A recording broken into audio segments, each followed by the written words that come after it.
Well, hello, everybody. I'm Jenny Deeren, the host of the aiGED podcast, and I'm here with my sidekick, Bitsy, and we are ready to deliver a great episode for you. Today's going to be a really good episode, I think, because we're going to be talking about projects, which is an AI feature many people rarely use. So we're going to talk about that and give plenty of examples of how to use it. And then in the news, we're going to be talking about a new brain implant that has been given to Siri. Lots of good stuff about that. We're also going to be talking about a Slop janitor, so stay tuned to hear all about that. And I am adding something to this week's podcast that is unusual. I really wanted to talk about the giant SpaceX IPO and the impact really that has on retirement funds. And since we are all about the 65 plus crowd, that is of interest to you. And so I'm very interested in talking a little bit about that. And I also want to add a lovely note from one of our listeners. So anyway, stick around. But hey, Bitsy, I'm just wondering how you are feeling in general and how you're feeling about the upcoming episode. Honestly, I'm buzzing. Like, I had one too many espresso, projects, brain implants, and a SpaceX IPO chat. That's a wildly good spread. Yeah, well, we'll come back to you on that. But we're going to jump right into AI in the news. And the first story I want to bring to your attention is from the New York Times. It's entitled, Apple's Siri Got an AI Brain Transplant. Try these 5 prompts to get acclimated. Now, the correspondent for the New York Times, Brian Chen, is a tech writer, and he spent 6 weeks with the new Siri AI, which is powered by Google's artificial intelligence. And you may recall from, I think, an episode or so ago that Siri broke up with OpenAI, the company that brings you ChatGPT. They were hitting rough patches. Apple ditched them and palled up with Google's artificial intelligence for this new Siri AI. One thing to know is that it's coming in the fall, so you don't want to start messing with it right now. They may offer you some betas, but the recommendation is to really wait until the fall. The writer of the article helps us understand the improvements by giving us 5 prompts to try out once it's out. So the one thing to keep in mind is since Siri will be on your laptop or your phone, it can access all the different iPhone apps. So your mail, your calendar, your reminders, etc. So these prompts will help you understand how this interaction will happen using Siri AI. So here are the 5 prompts that the writer gives as examples. This one is a 2-app favor that you're asking your AI. What did Sally ask me to get at the grocery store? Can you add it to my shopping list? So the AI is going to read your texts, which it has access to through messages, and it's going to automatically add that item to the reminders. Next example. As you're looking at your screen, maybe you're looking at a movie schedule, and you can just say, as you're looking at the screen for Siri, you can just say, add this to calendar. And Siri is going to assume that what you're looking at is what you want Siri to add to your calendar. And it can ask you some clarifying questions if it needs to. The same, if you're looking at a photo, you can say, remove the photo bomber from this photo. Or you can say, find that photo of my daughter eating ice cream. That's a really handy one. I was trying to find a photograph the other day and it took me forever. So if I could look at that and just ask Siri to find it for me, that would be awesome. And the last suggestion for a prompt is that you could say, are there any good pizza places within walking distance? Which one is opened latest tonight? So you can tell just from those prompts the kinds of improvements that Siri is going to be offering you in the fall. So anyway, I will link to that story so you can read the full article. The second article brings up the term slop janitor, and it's also from the New York Times, and the title is Sick of AI-Generated Content? I would add, who isn't? The slop janitor is here to help. And the article is by Nico Gallegly. And he writes about a fellow named Max Spiro who started a company called Pangram. He calls himself the Internet's slop janitor. Slop, as you may know, because we've talked about on this podcast, is the term for the flood of low-quality machine-written junk that's piling up online in our feeds, in our emails, on the web. And anyway, his company, Pangram, is sort of a detective. You paste a piece of writing, or you could paste in an image, and the program is going to help you determine whether or not it's slop, and i.e. AI generated. It's something that I don't think individuals are going to be using, but universities and publishers are already using it. Bitsy, what is your take on the slop janitor?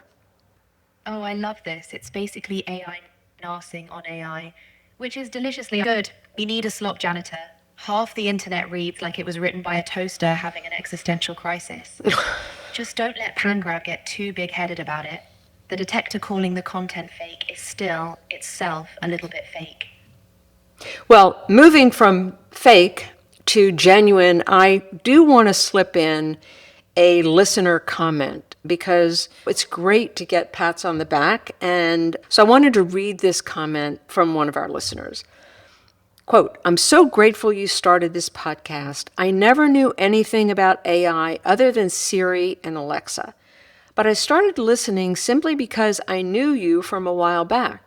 I've learned something every time I listen. I feel like I need to go back to the beginning and set up everything like you did, but I haven't done that yet. It's on my list, and I've recommended aiGED to everybody in our age range. So thank you, listener. I really appreciate you taking the time to make a comment. And hey, listen, the whole AI thing is changing so quickly that I would not recommend that you go back and follow what I've done because I've learned a lot along with our listeners. And so just jump in there and start using AI, and it'll be great. You'll learn how it can be helpful and maybe make life more fun. Okay, so let's move on to our main topic, and that is the topic of using projects.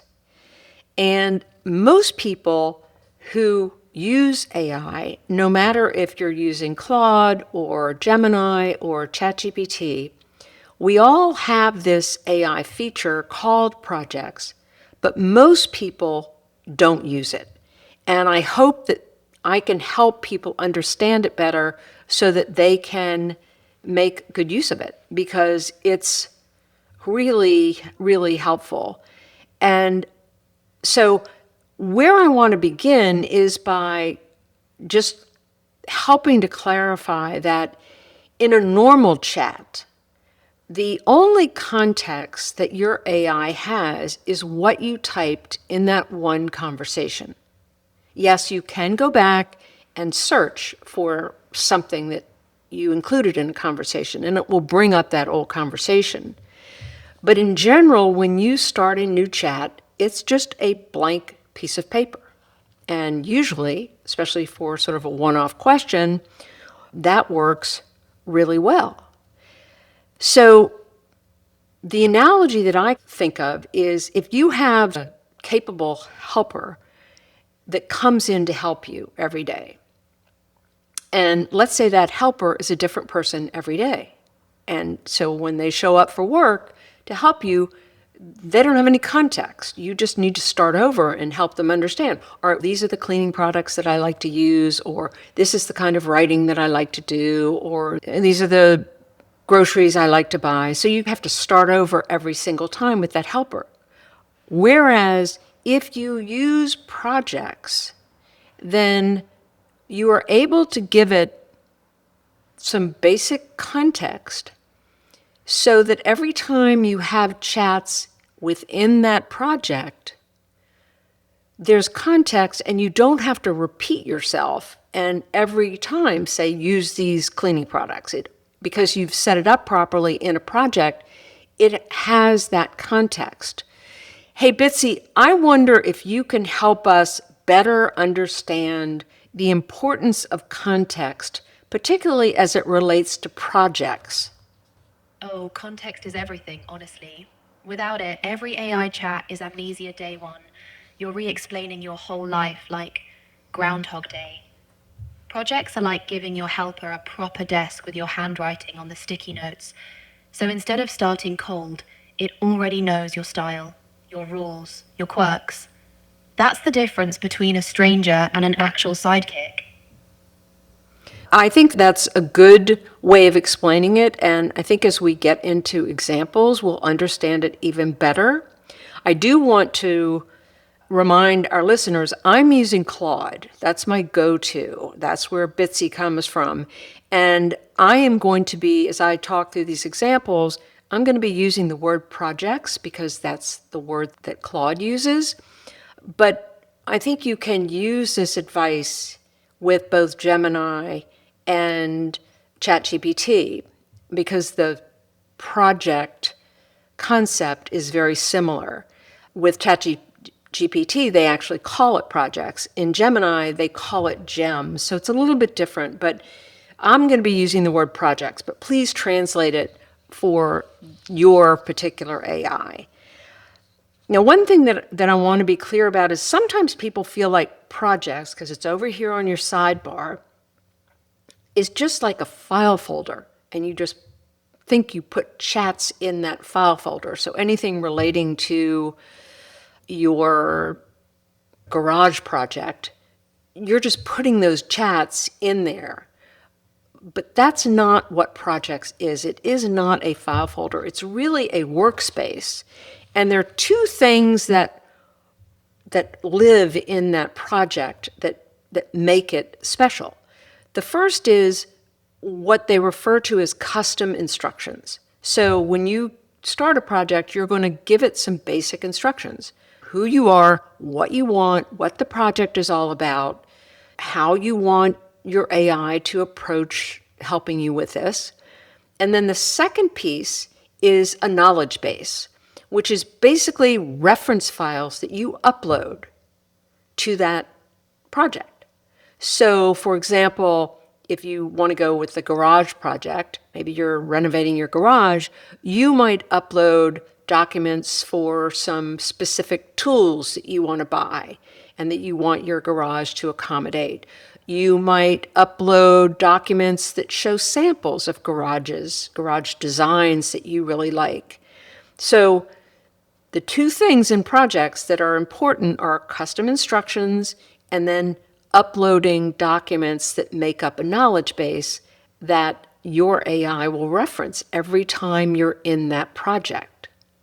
So every chat that's within that project, it's not a folder, it's a workspace. Every time you go into that project and you start a new chat, it will reference the instructions and it will reference all those documents. So keep that in mind. Now, the question is, when do I set up a project? A couple of things to ask yourself. A simple test is if you've given the same background 2 or 3 times as you're in chats, it's probably a good idea to set up a project.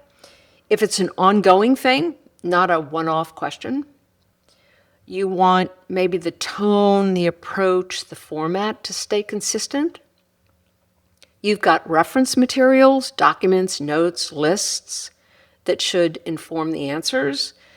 If it's a quick one-time question or request for advice, a regular chat is just fine. Projects are for something that you return to over and over. So it is going to take, I would say, probably 15 minutes, maybe less, but at the most 15 minutes to set up a project. Because what you're going to do is you're going to create these instructions and you're also going to upload documents, right? So it's going to take a little bit of time and a little bit of thought, and you can always update it. It's not set in stone. And It's just going to allow your AI to do a better job to help you in that project. So how do you actually do it? The first thing you do is you open your app, whether you're on your browser or you have an app on your phone or on your computer. And in the sidebar, you're going to choose projects and you're going to choose new project. You're going to name it Trip to Italy, Mom's Health. You're going to add the custom instructions. Again, who you are. Like Trip to Italy, I would say we're going with my siblings and we're going to be here these dates and this is the region that we're going to go to, and I'm going to be asking your help to do research and to organize the trip. Whatever you want to say, to just like you would if you had a person coming in who was going to serve as your assistant to help organize your trip. So that's the first thing you do, is the custom instructions. You name it, give it custom instructions, and then you're going to upload any relevant files. And you can do that. You can, at the beginning, maybe you have 2 or 3 that you want to start with. And you can just keep adding as the project evolves. So you're going to upload custom instructions, upload, and then every time you want to work with your AI on this project, you're just going to go into that project and you're going to create the chat right there within that project. And you're going to go back anytime. And the one thing I do want to point out is if your documents change, you need to upload a new version. So let's say you have a project called health insurance, and when you set it up 6 months ago or a year ago, you uploaded your policy document. Let's say you got a new policy document. You need to take down the old one and replace it with the new one. So you want to make sure that the documents that you have in your project are relevant and current. So let's get into what I think is most helpful, which is to give examples. And I'm just going to tick through these very quickly. I just want to throw them out so you could start thinking, oh, maybe that would work for me. Maybe that's something I could do. So, a newsletter or a blog. You might want to upload past issues. You might want to put in an outline. Next example, health. Yours or a member of your family or friend, where you can put test results and medical information and doctors and a running list of questions. Maybe your friend recently had a cancer diagnosis and you really want to help her, and you really want to, part of that is understanding the diagnosis. Maybe you start a project about breast cancer and you just have that project. And again, it's all private. It's not being shared out to the universe. Next example, maybe a book or a big writing project. My sister's writing a book. This would be setting it up as a project. Could be a really great idea. Maybe a book is too much. Maybe you do something differently, but certainly big writing projects is something to start a project. Feeding the household, cooking, could be a project that you set up and it carries with it some of your favorite recipes, maybe a list of allergies of folks, what some of the favorite recipes are that your family members like. Trip planning, we've already talked about this. I set up one last year for my Italy trip, and it was so very helpful. And I ended up in the end, it was probably over a 6-month period of time, I probably uploaded 20 different documents just as I came upon them. And it was really great. My AI, because of that, was able to be extremely helpful. You could set up a project for learning something new. Maybe you want to learn a language or learn how to play pickleball. And so you could put links to videos in there. You could upload articles and just tell your AI, describe what that project looks like. What are your goals? Family history or genealogy. Self-explanatory, great place to house your documents and your family history, so you can just go in and say, hey, where was Aunt Lassane buried? Or whatever. You can just ask a question. It's super helpful.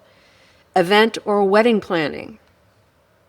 I think goes without saying how that would work. Maybe set up a project for your life story or a memoir. I recently did a timeline because I can't remember even the years my kids were born. I do remember their birth dates, but oftentimes I have to ask them how old they are. But at any rate, setting up your life story and letters and milestones and things like that as an upload. Hobby you love, gardening, photography. Anyway, I think those are enough examples to give you a sense of projects. And what I would like to recommend is that you pick one thing that you keep coming back to your AI for and make a project for it and try it out. See how it works. It's not going to take a lot of time. And my guess is that you will find that there are things that would really allow your AI to be more helpful if you set it up as a project. Okay, I want to move on to something that I don't normally do in this podcast. It is a topic that I just simply want to talk about and bring awareness to. And I've titled it in my mind as, Are We All Stuck Holding the AI Bubble? And I think it's particularly relevant these days. Honestly, I feel when I open my newspapers, my news apps, and I bet you have the same experience. It's like AI is everywhere. AI is all over the business section. AI is all over the features section. AI is all over the tech section. It's just a big deal. And I think everybody is realizing how big of a deal it is, including financial experts who are really fearing that AI might be a bubble. And we're not very prepared for it. And I think we all know in the 65 plus crowd that typically we take less risk with our savings, whether it's IRAs or our retirement accounts. And we don't want more risk. We want, if anything, less risk, because unless AI ends up helping us live forever, which I'm not really sure I want to do that anyway, we don't have 30 years to bounce back from a bad year, or 20 years maybe. So it's really important that we don't take a lot of risk. So the uncomfortable question that's been coming up in my mind is, are we quietly holding a pile of risky AI bets that we never actually chose? And the short answer is probably yes. And I want to talk about how that is. And again, I'm not a financial expert at all, but this is something that is on my mind. And what got me thinking about this is Elon Musk's SpaceX, as you probably know, just had a huge IPO, initial public offering, which is when a private company starts selling shares to the public. The valuation of that company was over $1 trillion. And now Elon Musk is the richest man in the world. But the amount of money was just startling and obviously a red flag. Analysts who use Robert Shiller's famous irrational exuberance yardstick, which I'd never heard about. He's a Nobel economist who called both the dot-com crash and also the housing crash. So he's been very good at bubbles and crashes. And he points to the SpaceX IPO as a textbook example of excitement running way ahead of reality. So this SpaceX story is just a crazy example, but the real story in my mind is bigger, and it's already sitting in our bank accounts and our investment accounts, because most of us own index funds that buy the whole market, like an S&P 500 fund. It sounds safe because it's all spread out, right? But here's what's happening, and here's sort of the catch. About a third of the S&P 500 fund is now just 7 AI-driven tech giants: Apple, Microsoft, NVIDIA, Amazon, Google, Meta, and Tesla. So it's really top-heavy, and it's more concentrated in this small number of companies that are very AI dependent. So you don't have to buy a single AI stock. to be deep in risk. Because if you own these index funds, because these companies take up so much of the, for example, the S&P 500, we already own it. They're in our index funds. So we are already holding, most of us, a big load of risk that relates to AI. So it's important to pay attention to. I'm all about AI. I want to be able to figure out how to use it well and to have it be helpful. But there are plenty of serious people who are waving yellow and red flags about AI as an investment. A couple of examples. Gary Marcus, an AI scientist and author, puts it flatly, it's a bubble. The question is, when will the bubble pop?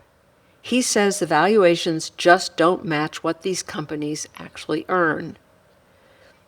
Another example, Ruchir Sharma, an author and longtime investor, says AI now hits all 4 of his classic warning signs for a bubble, and has called the U.S. market for AI the mother of all bubbles.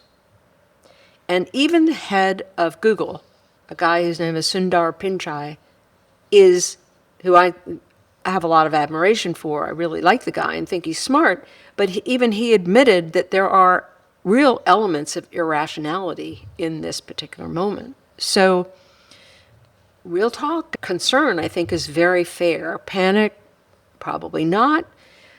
Not one of these experts can tell you when or even if there's going to be a bubble. They can be inflating for years and years, so we don't know.